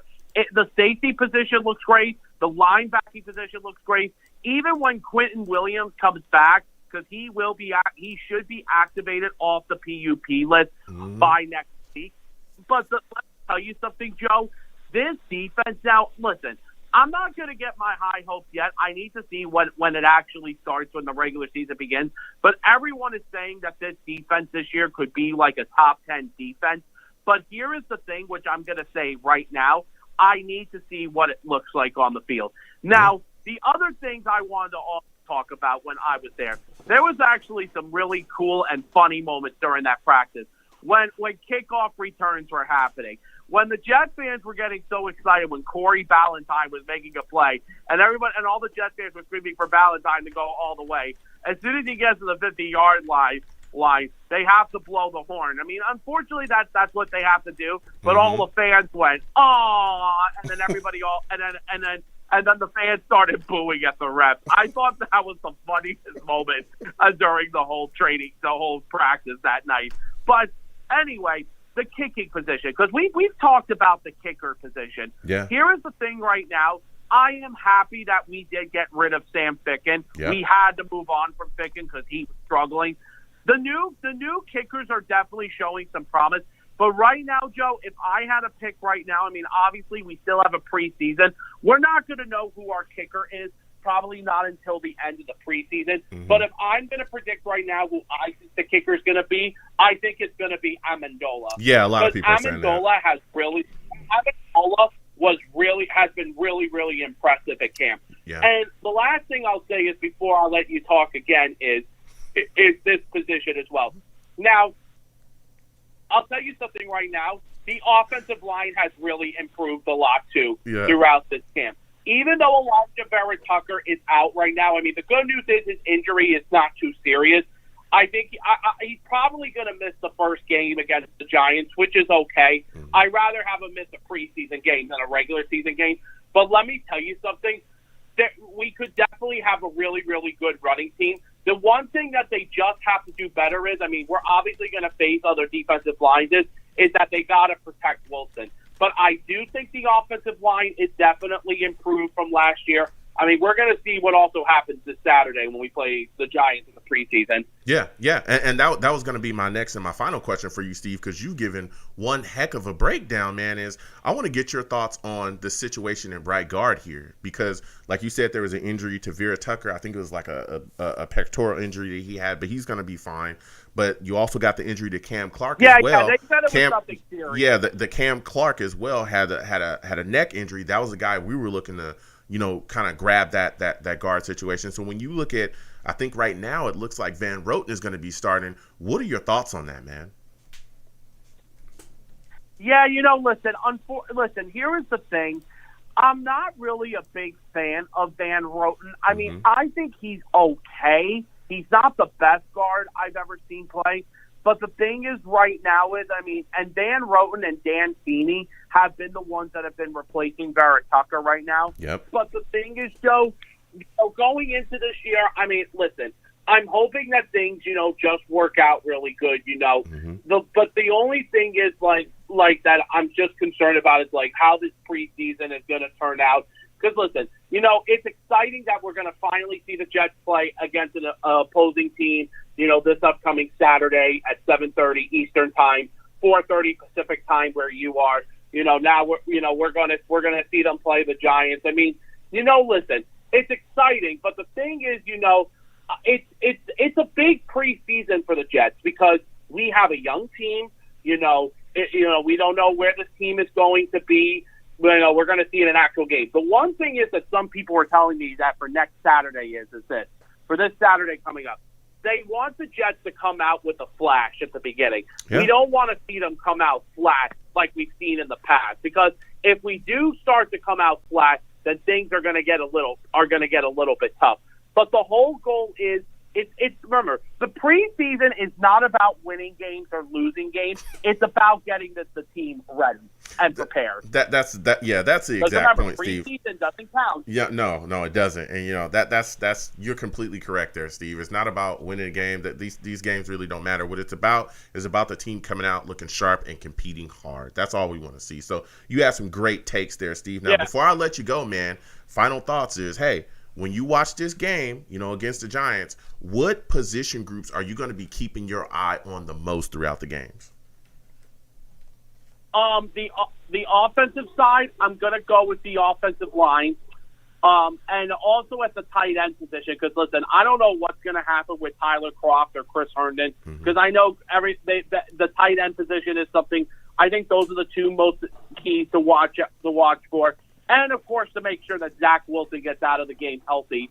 On the defensive side of the ball, I'm looking at the cornerback position. Because, like I said before, even though I think we do have a good pass rush now, the cornerback position is a position that I'm worried for.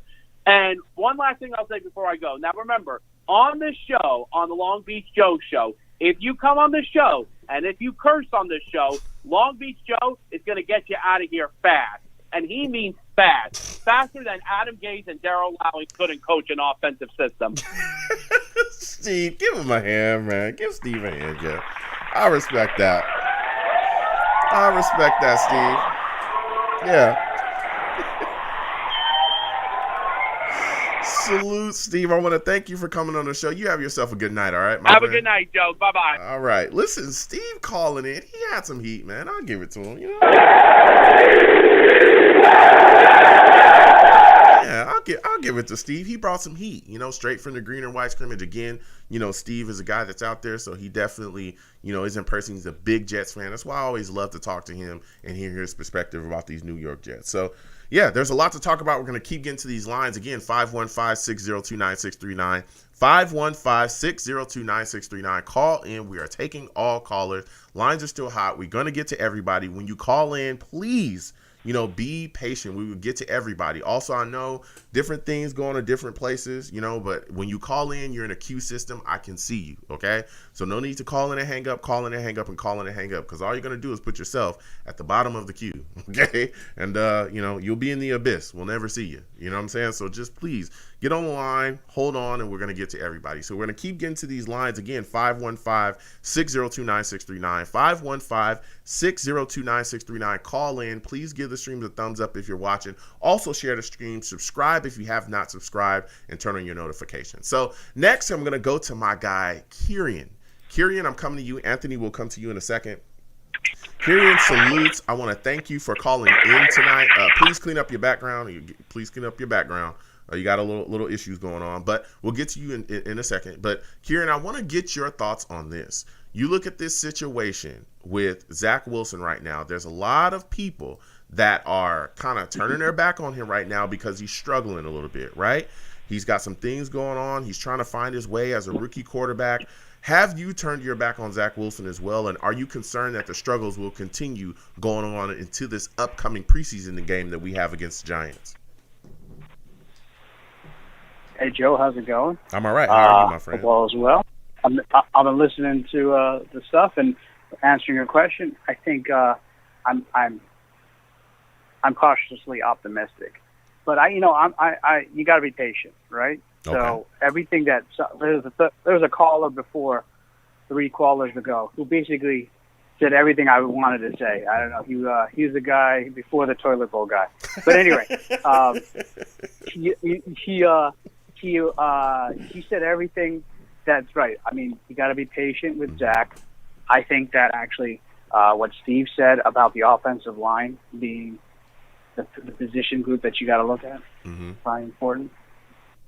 And so I'm thinking that, they're going to run. They're going to see how well the offensive line is going to run the ball the preseason. And then, play action pass to Zach.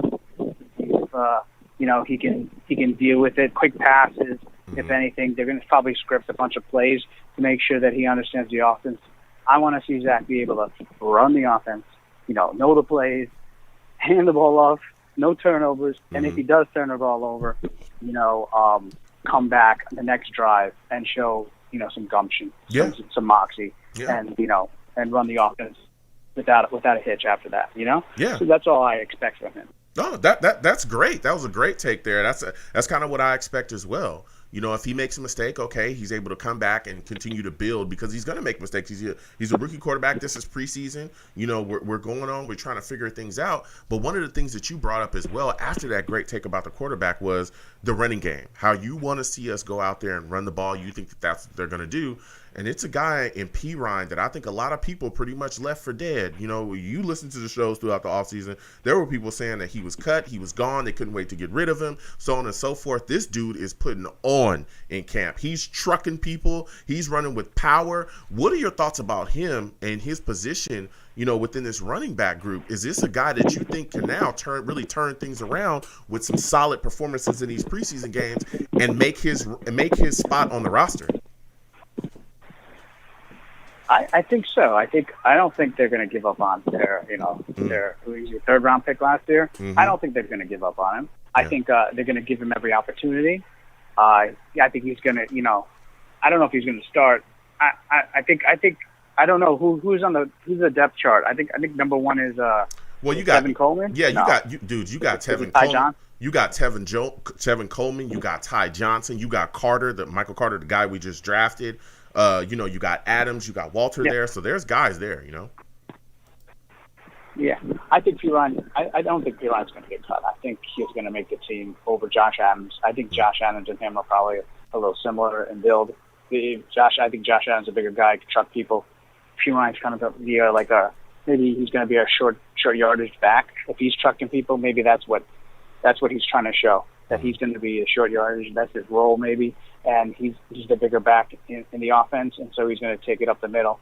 And at times, if he stays in for more than 3 downs, he's also going to be on the wide zone as well. So he has to show both of those things. But Ty Johnson and Michael Carter are going to be the guys when they want to break the zone on the left hand side. They want to go for big runs. I got Mims on the field to block, and whoever else, and Corey Davis blocking to break off big runs. Those are the guys that are going to break off 10-yard runs. Yeah. And then I think I said this before when I came on when I spoke to you a while back, and you're going to be running the hell out of the ball. Yeah. I think that's it. Yeah. They're going to be running left, because also during the preseason game, they're going to want to show some, continuity. They want to get out on the right foot, as you said, and the best way to get up on the right foot is take the strength of your offensive line, which is run, right, with Mekhi Becton and Tucker if he's healthy, or whoever is on the left-hand side, and then even put a tight end up to Chip, right, and just run the hell out of the ball. Yeah. Whoever is there. Yeah. So that's my opinion about. I think the entire season's going to be like that. Yeah. I mean, you're talking that talk. The San Francisco offense is basically, you run the ball and then the pass is going to come off the run. Yeah. Yeah. Listen, you're talking that talk. Listen, it's been a phenomenal call from you, my friend. It was great to speak to you. I want you to have yourself a good night, all right? Thank you. You too. All right, you have a good one. Listen, Kyrian calling in with fire. There was a lot of fire in that call. You know what I'm saying? Salute. Again, 515-602-9639, 515-602-9639. Call in. Salutes to everybody watching. Please get a stream a thumbs up if you haven't. Please subscribe if you have not subscribed already. Please turn on your notifications as well, so when I post content, you folks will be in the know. You can hit the super chat if you like. If you don't want to hit the super chat, please hit the Cash App if you can. If you'd like to donate, whatever you give to the platform is greatly appreciated. So we're going to keep getting to these lines. I'm going to my guy Anthony next. I know Anthony's got some talk tonight. I know that he is ready. This is a guy that knows his Jets. Salutes to you, Anthony. I want to thank you for calling in tonight. Anthony, listen, man, give me your thoughts about this situation with Mims. There's a lot of people saying that he's on the bubble. Do you believe that to be true? Listen to me, Joe. I love Mims, dude. I heard he's had a little bit of a drop problem, dude. Yeah. But to be honest, in my opinion, I don't think he's doing bad, dude. I just think Keelan Cole is just outplaying him, dude. I love Keelan Cole, dude. Yeah. When the day we signed him, dude, I loved the signing, dude. I just really did, dude. So I really don't think it's Mims, dude. I just think Keelan Cole is just a better player, dude. And people are always talking about Keelan Cole is arguably the better scheme fit. Yeah. But I really don't think Mims is doing that bad. I just think Keelan Cole is just playing better than him. Okay. Yeah, so in your opinion, Keelan Cole is pretty much going to – because I know that there's a lot of people, even before, we really got going into the offseason and training camp came and things, there was a lot of people saying the second that we acquired him, this may be the guy that's going to be our number 2 wide receiver. Is that where you see Keelan Cole kind of slotting into? Yeah, I think he can fit in. Listen to me. I think Mims, as of right now, I know he's going to be he's going back down on the depth chart too, because I think Keelan Cole is playing better. But yeah, I really do expect Keelan Cole to be the number 2 receiver this season for the start. Okay. So when you look at this upcoming preseason game, because we're talking about this wide receiver core right now, do you expect Elijah Moore to get a bunch of snaps? I mean, where do you expect him to kind of fit into this situation? Dude, we need to see him on the field, dude. Dude. Yeah. All I gotta say, dude, Elijah Moore, dude, he is a stud, dude. I love Elijah Moore, dude. The day we drafted him, dude, I was so hyped, dude. I beg the Jets are gonna play him this Saturday against the Giants, dude. I just really, really want to see it, dude. Yeah. You want to give the young guys as much reps as possible, dude. So if I'm Robert Saleh, dude, I'm playing Elijah Moore this Saturday. Mm-hmm. Yeah, look, I'm right there with you. I want to see him out there on the field. I want to see what he's going to bring. Again, from what we've heard so far from Sulla, the starting guys, the guys that they just have starting for this game, because nothing's concrete right now, right? So the guys they just have starting for this game is probably going to get a quarter, and then after that, they're probably going to take the guys out and keep it moving. As of right now, that may change, but as of right now, so listen, if he's not, even if he is a starter, I want to see that guy out there. I want to see him up until maybe the third quarter. You know what I'm saying? I want to see him. I want to see Elijah Moore get as many balls thrown his way this preseason. I want to see him really go out there and show us what he's got. Because, again, like you said, we're all excited about him. We've talked about him, all camp. We talked about him, in mini camps, that the impact that he can bring. And I just want to see him, out there really playing hard. Now, we talked about this wide receiver core. Let's talk about this QB situation, man, because there's people that are looking at Zach Wilson right now, and they're not too happy. As I know, Anthony, this fan base will turn on you real fast. Okay, real fast, you know what I'm saying? real fast. That's all I'm saying. You know what I'm saying? They'll turn on you real fast. And he had a rough green and white scrimmage, and he's had a rough practice. You know, throwing some interceptions. Things haven't looked as clean or as crisp, and as we all would hope, right? What are your thoughts on the situation of him struggling right now, man? I mean, how are you feeling about it? Like, Joe, I am not nervous whatsoever, dude. Any Jeff fans that are already flipping out about this, dude, all I'm going to say, dude, they're a bunch of idiots, dude. It's just ridiculous flipping out about this right now. It's actually ridiculous. It's actually so like, dude, he's a rookie, dude. Yeah. He's a rookie, dude. Like, dude, like, I'd much rather watch him make these mistakes right now than later, dude. Like, just have some patience, dude. Yeah. Like, it's so annoying. That's all I gotta say, dude. Like, listen to me. I wanted us to draft Zach Wilson, dude. I'm probably one of Zach Wilson's biggest supporters already, dude. Like, I'm gonna defend him every second of the day, dude, because he's my quarterback, dude. I'm just so excited for him, dude. But all I gotta say to the fans out there that are telling me, "Oh, we should have kept Sam. We should have dropped Justin Fields. We should have drafted Trey Lance." Yeah. Just stop already. Like, he hasn't even played a preseason game yet. Like, just stop it. It's just ridiculous. Yeah. Look, listen, and everybody listening. I didn't call Jets fans idiots. You know, I don't know what more do you want from me? All I said was y'all turn on people fast. You know, y'all turn on people real fast. That's all I'm saying. Don't DM me crazy. You know what I mean? I got nothing but love for all of y'all. You know what I mean? But y'all do turn on people fast. But, you know, Anthony is speaking his mind, and I understand. There's a lot of frustration, especially like you said as well. You know, you're a big Zach Wilson guy. People will just start, you know, trying to get at him constantly. It upsets you, you know, and I get it. I get it. For me, I'm a Jets fan as well. I look at the situation like, hey, he's a young quarterback. He's going to have days like this. Like, that's just how it works. You know, you figure things out, you make mistakes, and then Joe, you grow from them. Let me put something. Go ahead. Yeah, let me put something. I'm gonna add something else to it. Like, dude, like, the thing is, dude, just because he's struggling now does not mean he's gonna have a bad rookie season, dude. Yeah. It doesn't mean anything, dude. Mm-hmm. This happens to every rookie quarterback. Trust me, dude. Yeah. And guess what? If he doesn't have the best rookie season this year, dude, it doesn't really matter, dude. Because I can go on and on of how many great quarterbacks were not good in their first year, and not even into their fourth year. Like, I can keep on going, dude. Here's one example. Peyton Manning was awful his rookie year, dude. He went 3-13, threw over 20 interceptions, dude. The next year after that, he goes 13-3, and his stats are so much better. Yeah. Like, I'm not trying to compare Zach Wilson to Peyton Manning. I'm just giving you an example, dude, of how much things can change after a year or two for the quarterback. Yeah.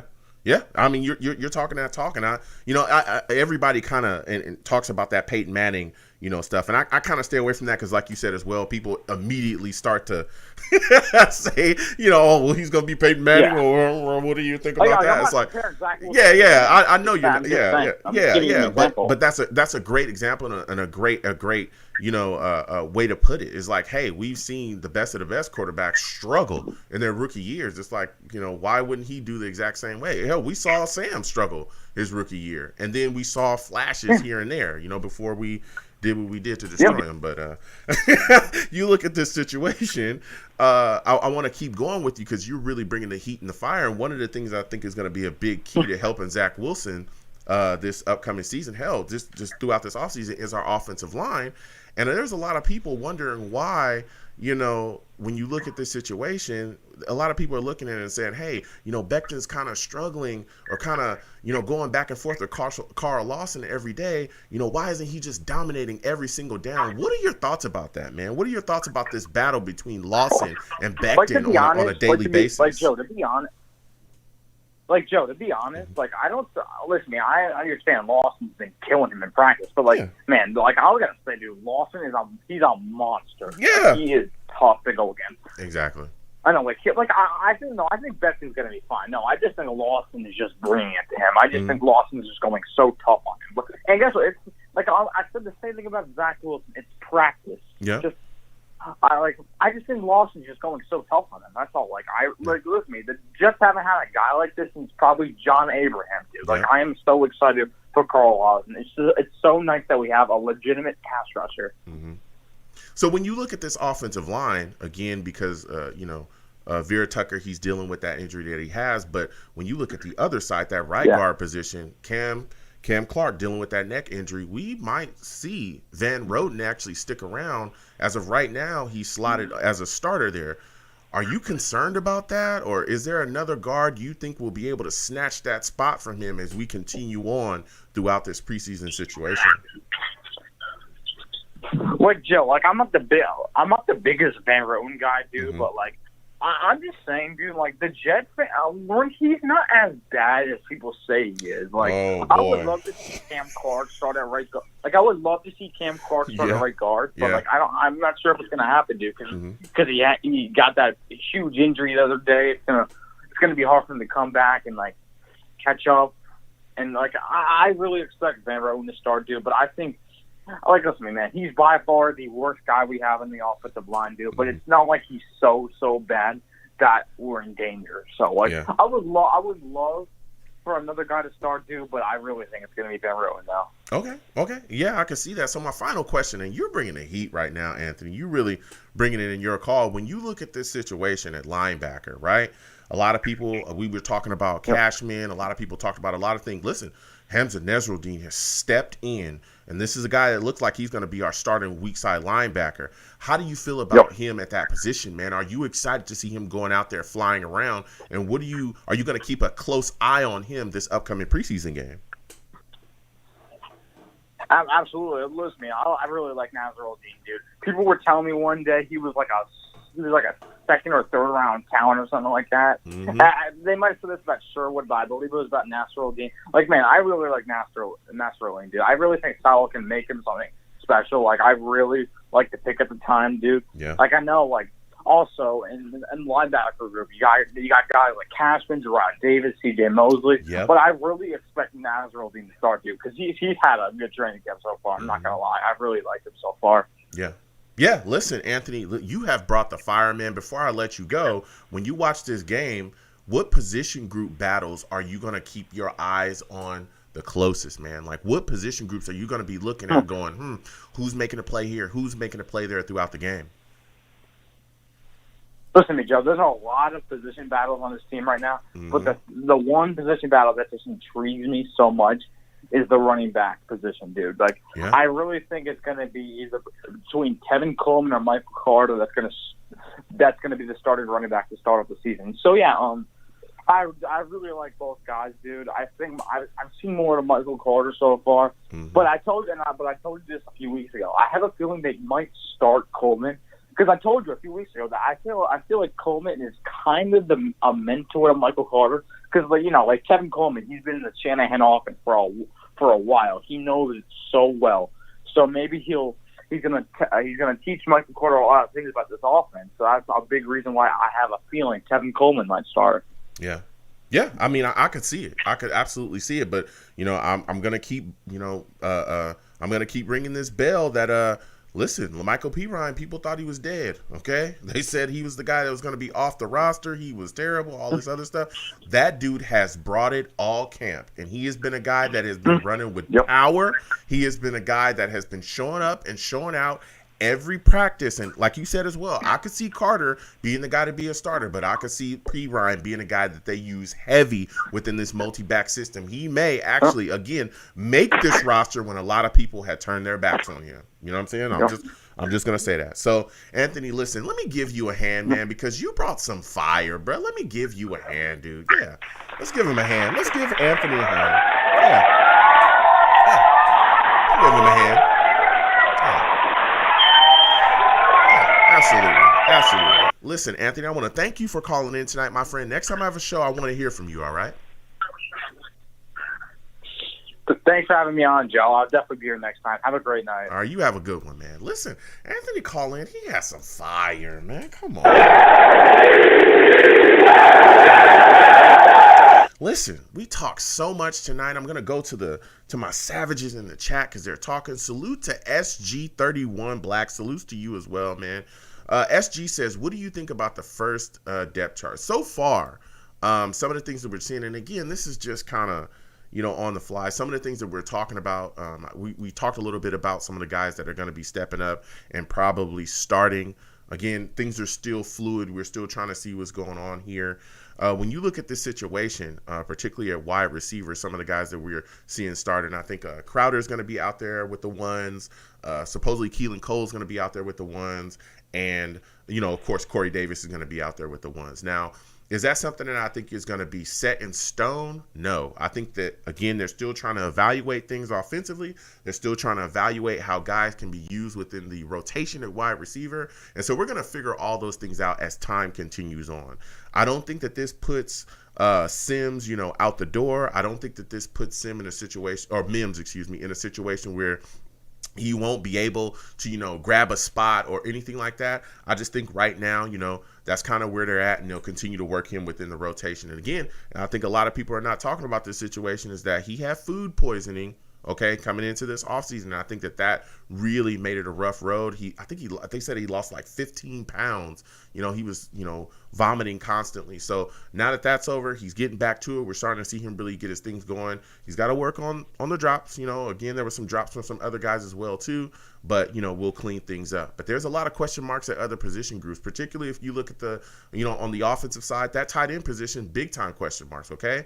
I'm a guy that has been called a Herndon hater by the Herndon Hive. You know what I'm saying? I don't know what else y'all want me to do. What do y'all want from me? What more do you want from me? I'm not bashing this guy 24 hours a day. I'm just saying he's got to show me something. And at this point, you look at guys like Croft and Griffin. Griffin, does anybody remember him? Griffin, yet again, is a guy that's putting on and being ahead of him, in these team drills. So you look going into this game, Herndon's got to put on. Herndon's got to do something, especially with my guy Yeboah, right?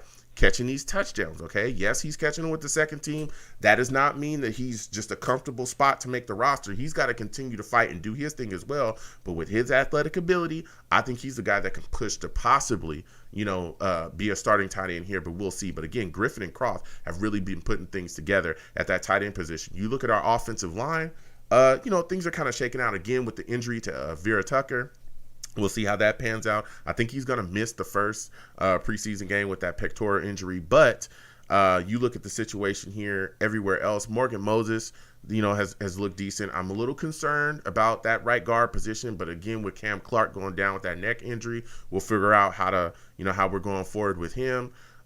We'll see how things pan out there. Maybe, the addition of Vera Tucker and everything that's going on around, maybe he, plays solidly this season or decently this season and not get destroyed like he did last season. But I'm extremely excited, especially when people talk about Becton, his battles with Carl Lawson this offseason. Those are things that I love to hear. I love to hear that they're, going back and forth and they're not winning every rep, and, he's not dominating Lawson. Lawson's not dominating him. It's just, they're just going back and forth because they're good players. When you are playing up against the type of pass rusher that Carl Lawson is, he's one of the better pass rushers in the league.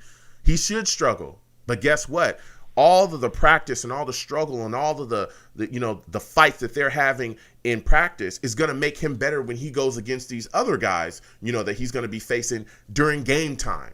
Guys that are on Carl Lawson's level, he's going to be able to deal with those guys because he's dealing with one of the better pass rushers in camp, in practice, every single day. You know what I'm saying? So, again, they have a saying, iron sharpens iron. So they're just doing their thing, man. They're just doing their thing. So I like the way our offensive line is looking. I want to see Vera Tucker, come back. Eventually he will, which should be soon. He's a young guy. I can't not wait to see him out there. Everyone knows I'm a big USC guy, but he's a monster. And he's absolutely going to destroy people this upcoming season. You look at our defensive line. I'm extremely excited about that. I can't wait to see what they do in this upcoming game as well. Let me tell you something. I think we're going to dominate the line of scrimmage against the Giants.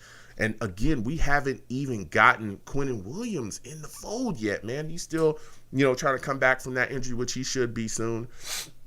So you look at the situation, man. You got Lawson out there. Huff is a guy that I think is really turning a lot of heads too. He's a guy that's going to get after it. He's a guy that's going to be able to rush the passer solidly. Our rotation is so good with John Franklin Myers and and all the guys we have. Shepard, is going to be out there fighting and battling. Man, it's going to be. I'm telling you, we are going to absolutely destroy so many people this upcoming season. We don't even talk about, guys like Rankins and all these guys that we've added, man. We are going to dominate the line of scrimmage, and that's really going to help us on the back end of our defense because, again, there's big questions about the corner position, and that's a position that I'm definitely going to have my eyes on. With Bryce, I think is going to be a guy, as of right now, the way the depth chart is looking, is going to be a guy that's going to be out there at corner as well, starting with Bless Austin. So we'll see how things pan out with the rest of the corners too. A lot of people talking about Gundry and all these guys. I'm going to keep my eye on that position group, probably the closest on defense, because I want to see how this is going to pan. But if our pass rush is really able to get after it, it's going to help those guys in coverage because they're not going to have to be covering for very long. And also, they're going to be able to take advantage of the mistakes that a lot of quarterbacks are going to make because you got a second to throw the football. You're going to throw it somewhere where it shouldn't be.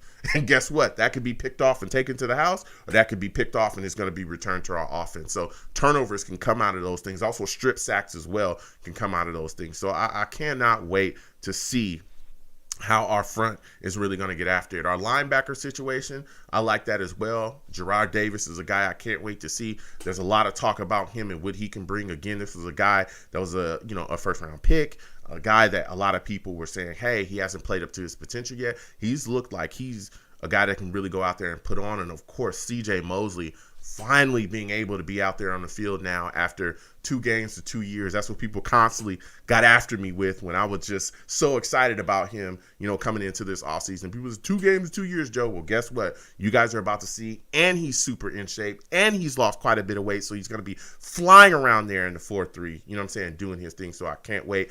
Hamza Nerzaldine as well at that weak side position. We're going to see, he's going to go out there again. I talk to people. I live on the West Coast. I watch the Niners. I've seen what Sulla and this defense can do with guys that are built like him. These kind of between guys, these hybrid guys, he calls them these hit and run linebackers, guys that used to be safeties, but they're linebackers now. The way he utilizes them within the defense, man, it's attack, attack, attack. And let me tell you, I cannot wait to see what he does with Nerzaldine. And here's a deal that I feel a lot of people aren't talking about too is our safety position, man. Can we get some love for Marcus May? Can we get some love for Marcus May? That's all I'm saying, bro. Can we get some love for my guy? You know what I'm saying? Can we do that? Here we go! You know what I'm saying? Can we get some love for Marcus May? This is a guy that has had a phenomenal camp so far. A phenomenal camp. He's looked good. He's had interceptions. He's a guy that's being utilized out there, versatile. They're moving him around. He's doing all kinds of things, and he is excelling within this defense. So he's a guy I want to see out there doing his thing, too. I can't wait to see him go out there and handle business. Also, Joyner as well is a guy that's versatile. He's been flying around there, too. You know what I'm saying? And that, again, is going to help our secondary. And the final thing, and we talked a little bit about it tonight, but listen, special teams, there's a lot of battles in the special teams department as well that we need to keep our eyes on. Another position that I'm definitely going to have my eyes on, this preseason game is going to be that kicker position. Amendola, Chris Negar, who's going to win it? Who's going to take it? Is it going to be the kid from SMU? Is it going to be Amendola? Who's going to take this, man? We've gotten rid of Ficken. We've seen what bad kicking does. I'm talking about we've seen it, man. Woo! Listen, when you do not have a kicker that you can trust, we've seen it. We've been nervous before when Ficken was going out there, and we felt like, oh, we don't know if we can trust this guy. Can we find a kicker that's going to be able to stick to this roster? So there's a battle there, man, and we'll see who's going to come out of it. These guys are going to be kicking footballs, left and right, and we'll see who's going to make it. Again, you watch that Hall of Fame game, you saw kicks, Eric kicks left and right. You do not want to continue to see that, this upcoming season. And also that kick returner position as well. Who's going to pan out there? Again, we've seen Carter back there in the green and white scrimmage. We've seen Ballantyne. Ballantyne specifically is a guy that I'm looking at. If he can come in here and be a very solid returner, that's something that could really punch his ticket to be a guy that makes the roster. That cornerback position, there's a lot of players there. A lot of players, putting it together. So, we'll see what happens. Also, again, in minicamp earlier, we saw, Elijah Moore catching punts. Could he be a guy that they put out there, when the preseason game comes? Who knows? You know what I'm saying? So that kick returner position, that punt return position, there's also some battles there. And those battles, again, could get guys to make the roster. That could be your sticking point to be on the roster. This is what I do well. We've seen that in the past where guys play special teams extremely solidly, and that is something that really punches their ticket to keep them on the roster, because otherwise they would have been gone. So salutes to everybody. I want to thank everybody for calling in tonight. This was a phenomenal show. Phenomenal show. We talked to a lot of great people tonight. I want to thank everyone for calling in. I'm going to go ahead and close the show up. Listen, I'm the man of the people. I'm here for the people. Let me shamelessly promote my Facebook page. Everyone go on Facebook, search the Long Beach Joe Show, all right, on Facebook, all right? Go ahead, like that page. My content's up there. Go ahead and give it a listen. Message me. I'll message you right back. I love going back and forth with folks about this football team. Also, leave me some feedback. I love hearing about what you folks think I do here on the Long Beach Joe Show. I'm also on Twitter as well at YoungJ000. That's 3 zeros. Go ahead and follow me. I'll follow you right back. You want to troll me? No issues. I'm the troll that lives under the bridge, and I will go back and forth with you all night long. Oh, by the way, I will have my Vera Tucker jersey on at all times. All times I will have that Vera Tucker jersey on, all right? He's going to come back from that injury soon, and he's going to be a beast, you know what I'm saying? So you want to troll me, let's go back and forth. I'm also, the show's page as well on Twitter is The Long Beach Joe. So The Long Beach Joe, go ahead and, follow me on there. We can go back and forth on there. I'm also on YouTube as well at Long Beach Joe Jets. Long Beach Joe Jets on YouTube. Go ahead and subscribe. Turn on your notifications, give my videos a thumbs up, and if you want to troll me, no issues, I'll troll you right back on there too. Leave your comment. Let's go back and forth. And as always, people, when you see me in person, because eventually you will see me in person, all right? It is arms out, chest open, free hugs for everyone. Free hugs for everyone. You know what I'm saying? Without you folks, I am absolutely nothing. The hugs will remain free. No matter what anyone tells you, okay, the hugs will always be free. So I want to thank you folks for listening. Again, without you folks, I'm absolutely nothing. I want to thank you for taking the times out of your day to listen and call into the show. I absolutely love going back and forth, with people, especially Jets fans, man. And again, I want to thank, the 757 Virginia Fan Club representative, Willie Williams, for calling into the show and spreading the love. Again, everyone that is in that 757 area code, everyone that's in the 757 area, if you're in VA, listen, hit up Willie, man. Hit up that fan club. They're doing a lot of beautiful things out there. So I want to thank you folks for listening. You folks have a good one. Peace.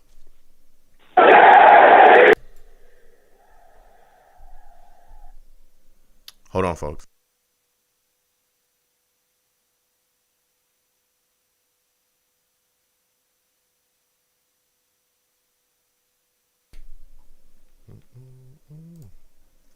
All right. Okay, I'm back. Y'all folks can hear me. Listen, I want to thank everybody for listening and calling into the show. It was phenomenal. I love speaking with everybody, going back and forth. I'm so excited. Football is back. We're about to have our preseason game on Saturday. I know some people, one second. Some people, so Linktree, all right? That is the Linktree. If this is your first time watching me, ! Links in the chat brings up my Linktree. Now, my Linktree is literally the link to everything. All of my social media, all of the charities that I'm involved in that I donate to and I have on the show throughout the year. We'll continue to do that this year as well. All of my content, so all of my YouTube pages, this YouTube page, all the other YouTube pages that I have. Please go there and just follow all of my social media platforms and everything that I have going on out there. And please subscribe to all of my YouTube pages as well. I think I'm going to be, we'll see how the preseason game goes. So I'm going to be around. If I am, then we're going to, again, stream the preseason game that the Jets are going to have with the Giants. I might do a show for that as well, as far as just streaming it or just being here and watching the game with y'all and streaming during that. I don't think I'll have a show after the game because it's going to be super late, but we'll see how that goes. And again, we'll continue. We'll pick up on the games as well soon. everyone knows I have a busy schedule. Like, I got to get out of here in just a second. So, again, I want to salute and I want to thank everybody for calling in tonight. You folks are phenomenal. I love going back and forth with everybody, and everybody just watch the show. It's always greatly appreciated. Hey, listen, salutes to Jay Johnson. It's always good to see you in here as well, man. Salutes to Venom G's, my guy, Venom G's. Hey, Venom, your boy Herndon, you got to talk to me, okay? You got to talk to me.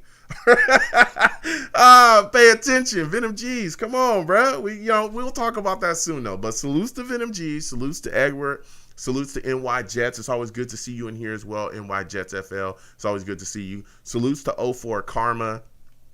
Salutes to just everybody, man. Salutes to Prestige, salutes to Trojan, salutes to Tim Collectibles. Tim, is good to see you in here as well. Hopefully I'll get to you next time. I know you have to take off, man, but we get going on this show and things just get flowing. Salutes to Bill Jones, salute to Skills, salutes to SG, man. Salutes to Frankie from Flatbush. It's always good to see you in here, Frankie. Good to see you, man. Salutes to Leon. Salutes to everybody, man. Salutes to King. Salutes to everybody in the chat, all the savages, all right, and salutes to everybody that called in as well, man. It's always great to speak to people. So again, I'll let you folks know about that upcoming game. We'll see if I'll be able to watch it with y'all. But again, if not, we're going to be doing a show soon on it as well too. So again, I want to thank everybody. I'm telling you, I really, really appreciate going back and forth with y'all. I really appreciate just interacting with y'all, man. So we're going to get that going coming soon. Salutes to Christopher Cancel as well. Christopher says, hey Joe, it's been a while. So you heard about Zach's struggle. Do you think the O-line will be powerful enough to protect him against Carolina? Well, listen, Christopher, yeah, we talked about some of those things tonight. Yeah, Zach's struggle. He's going to struggle. That's just kind of what young quarterbacks do. I think our offensive line will be solid. Again, Becton looks like, phenomenal. Again, he's going up against Lawson in practice, so they're just having a dogfight every single day. Really like the addition of Morgan Moses. Once Vera Tucker comes back from that injury, things are going to continue to roll on. I'm a little bit worried about the right guard position with Van Roten, but if he can hold up and just be decent, I'll take that. You know what I'm saying? I'll take that. I think we'll be all right, But, our tackle position has been improved, and, I think everything will be all right. So I think we'll be a solid line. I'm not as worried about our offensive line as I was last season or even, the end of last season, where I was like, man, there's just big concerns here. We got to work on this, dude. I think we've done a solid job of upgrading at positions, especially with the trade to get Tucker and being able to get Morgan Moses and all that stuff. So I think we'll be all right. You know what I'm saying? But again, we're continuing going forward. We're going to see how this team pans out. And again, everybody watching, please just give Zach time. We'll figure things out, and we'll see how this kid just continues to come along, so we'll see how things is going. So again, I want to thank everyone for watching, and everyone for calling in. You folks have a good one. And I'll see you folks soon, man. Seriously, you folks are the absolute greatest. So you folks have